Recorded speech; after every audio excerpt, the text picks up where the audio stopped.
So I climbed up and grabbed the wheelbarrow and started to cross ever so carefully. It would take too much time here to now explain the correct method of doing this in order to succeed. But it isn't simple, and you actually have to walk the rope with the arches of your feet, and you're kind of back bending and squeezing in your core. The Niagara Falls view of turbulent water below and behind are simulated with actual footage over the falls, and it looks totally real. A very important technique in doing this is that you have to keep your vision line keenly focused on an object at the other end of the tightrope and never take your laser stare or focus off of it until you reach the other side.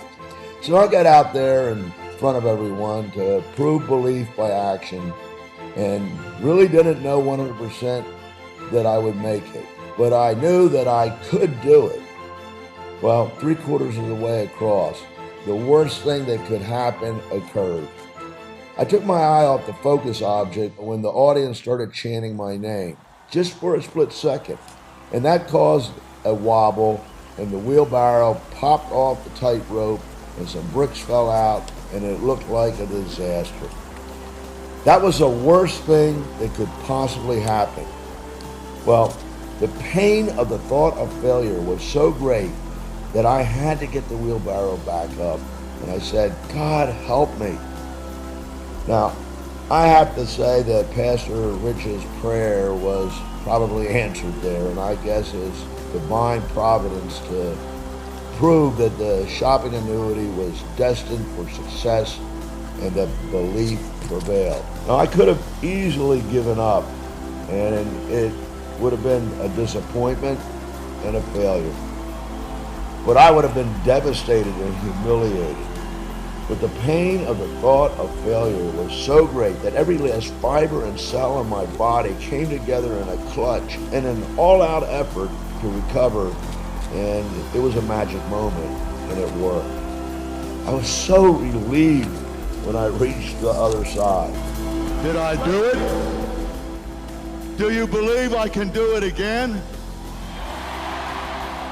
Then, of course, I completed the metaphor by asking you if you thought we could do it again, and if you were in the wheelbarrow with me. And of course, you all screamed out yes. And then Elizabeth Weber symbolically got in the wheelbarrow, who actually did it in real life with the shopping annuity, and that was demonstrating belief in action.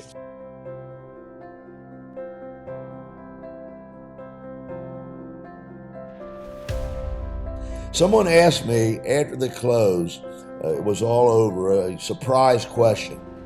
They asked me, what would I have done, or how would I have finished, or how would I modify the story after not making it to explain it and to make sense out of it?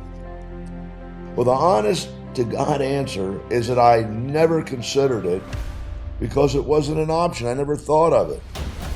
But now that I think about it after the fact, I would have made you stay for 15 minutes and climb back up and would have gone across again without falling and crossed the falls successfully. That's the answer. Never, never, never give up. Failure is not an option. So that demonstrates belief in the shopping annuity, in unfranchised, and in the why, and the magic that it results in.